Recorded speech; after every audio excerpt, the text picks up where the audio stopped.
Bon, dis-moi honnêtement, ton téléphone, tu le consultes combien de fois? Combien de temps par jour? Ce n'est pas dénombrable, on est d'accord. Ton temps d'écran dépasse sûrement les centaines de minutes, non? Et ce livre, combien de fois, pendant Ramadan, tu l'as regardé comme un objectif à cocher et pas comme un compagnon qui veut marcher avec toi?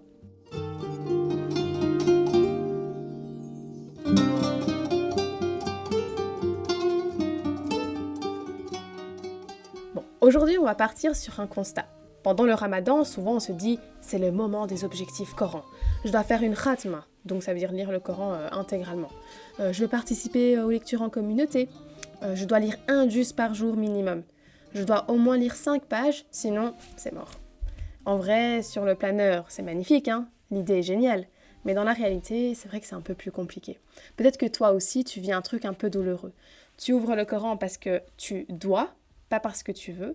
Tu lis en vitesse, les yeux glissent, mais le cœur reste peut-être loin. Tu regardes le nombre de pages qu'il te reste plus que les versets pour terminer ton juz. Et quand tu prends du retard, là, la culpabilité, elle s'installe. Oh, je suis en retard dans mon rythme, les autres avancent mieux que moi, Allah doit être déçu de moi. Le Coran, qui devrait être normalement un refuge, devient presque anxiogène. Un peu comme tous ces points rouges sur l'écran qui te disent les tâches qui ne sont pas accomplies. Ah bon, alors la vraie question aujourd'hui, c'est comment faire pour que le Coran redevienne un compagnon de route, une voix vivante dans ton Ramadan et pas juste une ligne à cocher dans une liste d'objectifs. On retrouve aujourd'hui notre personnage fictif, Sarah. Elle est à la moitié du mois environ et elle a déjà travaillé sur sa gratitude, sur son ego, etc. Mais il y a quelque chose qui le pèse encore, c'est son rapport au Coran. Sarah, disons que c'est une fille lambda qui aime faire bien les choses, comme il le faut. Elle a un bullet journal, des surligneurs, elle a des to-do list, etc. Pour le Ramadan, elle prépare tout plusieurs jours, voire semaines à l'avance. Cette année-là, elle s'était dit, bon, c'est bon, cette année, mon objectif, c'est je termine entièrement le Coran. Elle a imprimé un planning qui la pousse à finir un juz, soit l'équivalent de 20 pages par jour. Elle le colle dans sa chambre, pas loin de l'étagère où son Coran l'attend. Et elle se sent vraiment motivée, presque fière. Elle se dit, ça y est, aujourd'hui, là, je suis vraiment prête pour un vrai Ramadan. Les premiers jours, tout roule, tout se passe bien. Elle lit ses pages, elle coche, elle se sent vraiment dans le flow. Et quand elle coche une journée entière, elle ressent une petite satisfaction. Elle se dit, alhamdoulilah, franchement, je gère. Mais au fond, il y a un truc qui cloche. Elle ne se rend pas compte tout de suite, mais pendant la lecture, son esprit part ailleurs. La fac, les problèmes de famille, les discussions WhatsApp, peut-être des réels qu'elle a vus la veille. Elle lit, mais elle n'entend pas vraiment ce qu'elle lit. Elle prononce des sons, mais son esprit est ailleurs. Et surtout, il y a ce petit malaise de... Elle sait que le Coran est censé parler à son âme, apaiser ses craintes, répondre à ses questions, mais honnêtement, elle ne ressent pas tout ça. Elle se dit peut-être que le problème c'est moi, justement, peut-être que je suis trop loin d'Allah, peut-être que je suis hypocrite.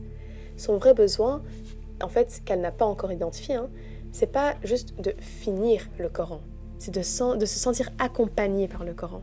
Le vivre, pas juste le survoler, comme disait Hoja Effendi, se coraniser, ressembler au Coran. Malgré ce malaise, elle continue. Elle ne veut pas lâcher. Elle se dit non, je dois vraiment terminer, je veux atteindre mes objectifs. Elle renforce même son projet. Elle se donne des plages d'horaires fixes. Elle se met des rappels sur son téléphone. Elle se dit pas de réseau tant que j'ai pas lu mes pages. C'était son défi du Ramadan, on n'oublie pas. Et là, elle se lance dedans comme dans un challenge sportif. Puis petit à petit, Ramadan avance, elle arrive presque à la moitié du mois. Et là, la réalité rattrape Sarah. Un jour, elle rentre tard, trop fatiguée pour lire. Elle se dit « T'inquiète, c'est pas grave, je me repose bien et je rattraperai demain ». Le lendemain, une sortie en famille est improvisée. Tout le monde y participe. Elle ne peut pas manquer à ça, on est d'accord. Et donc, elle lit en vitesse. Elle ne retient rien de ce qu'elle a lu. Les pages s'accumulent. Et là, elle commence à zapper les moments où elle aurait pu lire parce que mentalement, c'est devenu un peu trop lourd. Elle se dit « Purée, attends, là, il reste 10 pages, 15, 20... » Le Coran devient comme une montagne qu'elle repousse. Plus elle culpabilise, plus elle évite, plus elle évite, plus elle culpabilise. Elle se retrouve vraiment coincée dans un cycle vicieux. Elle voit des stories où des gens montrent leur Coran, ils sont bien avancés. Elle se sent encore plus nulle. Un soir, après Isha, elle s'assoit sur son lit, le Coran fermé devant elle et elle se confie à Allah. « Ya Allah, je crois que j'ai transformé ton livre en checklist. Je ne le vis pas en fait, je l'utilise pour rassurer mon image. » Un jour, une amie à Sarah lui envoie un lien justement où il y a une lecture, un commentaire du traité du Ramadan de Bediüzzaman Said Nursi. Par curiosité, Sarah, elle va écouter. Et en fait, elle est tombée sur un passage où Ustad explique que le jeûne ne consomme pas que l'estomac. Il parle aussi, par exemple, de faire jeûner les yeux, les oreilles, le cœur, l'imagination. Et il insiste sur le fait de faire écouter le Coran aux oreilles, de remplir le cœur de ses paroles et de détourner les sens du futile pour les orienter vers la parole d'Allah subhanahu wa ta'ala. Et là, ça la frappe. Elle, en fait, elle a fait jeûner un peu son estomac, hein, mais ses yeux, ses oreilles, son cœur, ils sont encore saturés de notifications, de bruit, de contenu inutile. Elle se dit, et si en fait le problème, ce n'était pas le Coran, mais la façon dont j'arrive vers lui. Et si j'essayais d'en faire un compagnon qui parle à tous mes sens, pas juste un texte que je survole avec les yeux. Pour ça, il faut qu'elle change des choses vraiment concrètes. Elle décide d'arrêter de voir le Coran comme juste un bloc de pages à avaler chaque jour, de laisser de la place au silence, à l'écoute, pas juste à la performance. Concrètement, elle met son téléphone en mode avion pendant 20 minutes. Elle lit moins de pages, mais elle lit lentement. Elle choisit quelques versets, elle les répète, elle complète en lisant un hadith, un tafsir sur le verset. Elle laisse vraiment ces versets descendre en fait au cœur. Et parfois, elle écoute une récitation, elle ferme les yeux, juste pour que ses oreilles justement fassent un jeûne du bruit habituel et se nourrissent du Coran. Elle commence aussi à écrire une phrase par jour dans un carnet. Ce verset me parle parce que... Elle a enfin renoncé à l'image vendue du ramadan parfait, coché sur un planning. En fait, elle a vraiment accepté qu'un ramadan, d'apparence moins rempli mais habité par une vraie relation avec le message d'Allah, transmis par notre bien-aimé prophète sallallahu alayhi wa sallam. Les jours suivants, la vie de Sarah ne devient pas celle d'une sainte. Il y a toujours le quotidien, la fatigue, les imprévus. Mais quelque chose a changé. Elle n'est plus en guerre contre son planning. Elle écoute le Coran en s'imaginant que notre prophète sallallahu alayhi wa sallam est en train de le transmettre. Le Coran n'est plus devenu un juge suspendu au-dessus d'elle. Il devient une voix qui traverse sa journée. Elle lit un verset le matin. L'après-midi, en transport, elle y repense. Une phrase qu'elle a entendue résonne dans une discussion, par exemple. Une parole sur la miséricorde vient calmer une angoisse. Elle commence à comprendre ce que Ustad Bediüzzaman veut dire quand il présente le mois de Ramadan où le Coran touche aussi ta vie privée, ton caractère, ton humeur. À la fin du mois, Sarah n'a pas terminé tout le Coran. Son tableau n'est peut-être pas rempli de cases cochées, mais elle a gagné autre chose. Quelques versets qui ne la quittent plus. Une habitude de prendre au moins 15 minutes par jour pour vraiment lire le Coran en dehors du Ramadan. Un réflexe, ouvrir le Coran quand son cœur est lourd, pas seulement quand son planning l'exige. Sa relation au message d'Allah justement a changé en fait. Elle est passée de « je dois finir le Coran pour être une bonne croyante » à « j'ai besoin du Coran pour ne pas me perdre ». Et toi, peut-être que c'est exactement ce que Ramadan veut t'apprendre, que le Coran n'est pas là pour te stresser, mais pour t'accompagner. La prise de conscience s'accompagne toujours de l'expression de la gratitude, en espérant qu'on ait tous ensemble, comme Sarah, pris conscience de nos manquements, exprimons notre gratitude, notre reconnaissance à celui qui nous guide. Dans l'épisode précédent, on s'arrêtait aux invocations numéro 6 du Jawshan. Aujourd'hui, je te propose qu'on continue ce voyage ensemble. Ô celui qui pardonne les fautes, ô celui qui écarte les malheurs, ô celui qui est l'ultime autorité suprême où reposent tous les espoirs, ô celui dont les dons sont abondants, ô celui dont les présents sont abondants, ô celui qui sustente la création, ô celui qui décrète la mort des êtres et qui l'a créé en temps voulu, ô celui qui entend les plaintes, ô celui qui envoie des armées à ceux qui sont dans le besoin. Ô notre Seigneur, qui libère ceux qui sont matériellement et spirituellement asservis. Gloire à toi, ô Seigneur, pas d'autre divinité que toi, nous implorons ton secours, protège-nous de l'enfer. Quand tu écoutes ces invocations, regarde ce qu'elles font à ton cœur. Elles te rappellent que Allah est celui qui parle, que sa parole te protège, que tu peux te réfugier en lui avec ton corps, ton âme, tes pensées. C'est un peu comme un reset en fait. T'arrêtes de croire que tu dois tout porter seul, et finalement ça t'apprend justement à vivre le Coran et même le Jawshan dans les moments présents, et pas comme juste un texte sacré lointain. Tu peux te dire intérieurement, Ya Rabbi, fais du Coran et de ses invocations une lumière qui m'accompagne, pas juste des mots que je prononce.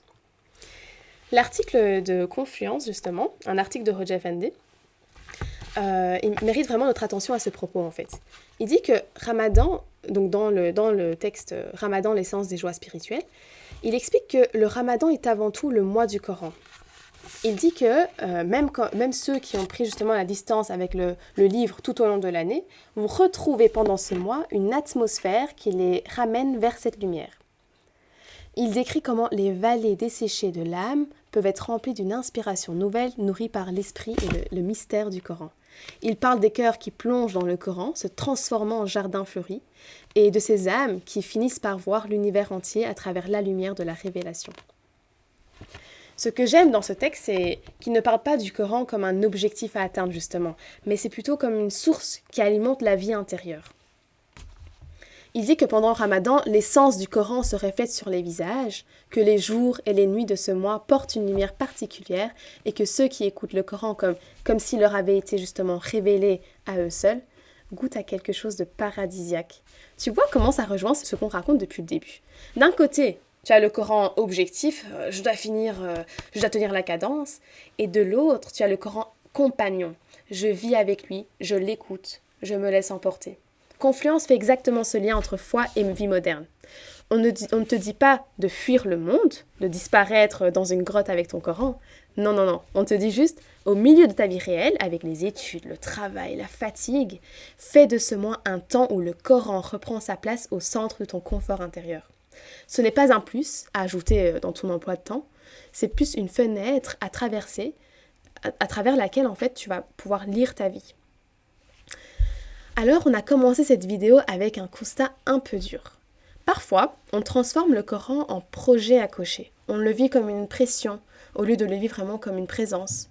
Avec l'histoire de Sarah, justement, tu t'es peut-être un peu reconnue dans ce mélange de bonnes intentions et de culpabilité. Tu as vu comment le traité du Ramadan l'a aidé à comprendre que ses sens aussi devaient jeûner, et que le Coran pouvait devenir un compagnon pour ses oreilles, ses yeux, son cœur. On a écouté quelques invocations de Jawshen qui nous rappelaient justement qu'Allah est le protecteur, le proche, le miséricordieux. Et avec les paroles de Hoja Effendi, on a vu que Ramadan, au fond, c'est le moment où le Coran veut redevenir une source vivante de joie spirituelle. La phrase clé que j'aimerais te laisser aujourd'hui, c'est « En fait, le Coran n'est pas un livre à finir, c'est un compagnon à laisser entrer dans ta vie. » Alors, et si au fond, le plus beau cadeau que tu pouvais te faire ce Ramadan, ce n'était pas un planning parfait de lecture, mais un vrai rendez-vous quotidien, même court, où tu te présentes justement devant le Coran tel que tu es. Et où Allah laisse te parler à travers ces mots. Bon, on arrive maintenant à la question du jour. Dans l'article de Confluence qu'on a évoqué, Hoja Effendi rappelle une vérité très simple sur ce mois béni. La question du jour est la suivante. Selon lui, le Ramadan est avant tout le mois de quoi ? Écris la réponse en commentaire. Un gagnant sera tiré au sort parmi les commentaires avant la publication de la prochaine vidéo, Inch'Allah. Dis-moi en commentaire ce que cette vidéo t'a fait ressentir. Est-ce que toi aussi tu as envie de changer ta manière de vivre le Coran pendant ce Ramadan ? Qu'est-ce que tu voudrais mettre en place concrètement ? Et si tu veux continuer ce chemin avec nous, n'hésite pas à t'abonner à la chaîne Boussole pour qu'on avance ensemble jour après jour avec le Coran comme compagnon. On se retrouve très bientôt Inch'Allah pour le prochain épisode de cette série spéciale Ramadan. Et n'oublie pas, une lettre s'est cachée quelque part dans cette vidéo. Note-la bien parce qu'à la fin, elles vont former tout un code secret pour participer à notre escape game du Ramadan le jour de l'Aïd. Merci d'avoir regardé la vidéo jusqu'au bout, que ta boussole intérieure te guide toujours vers la lumière. Assalamu alaikum wa rahmatullahi wa barakatuh.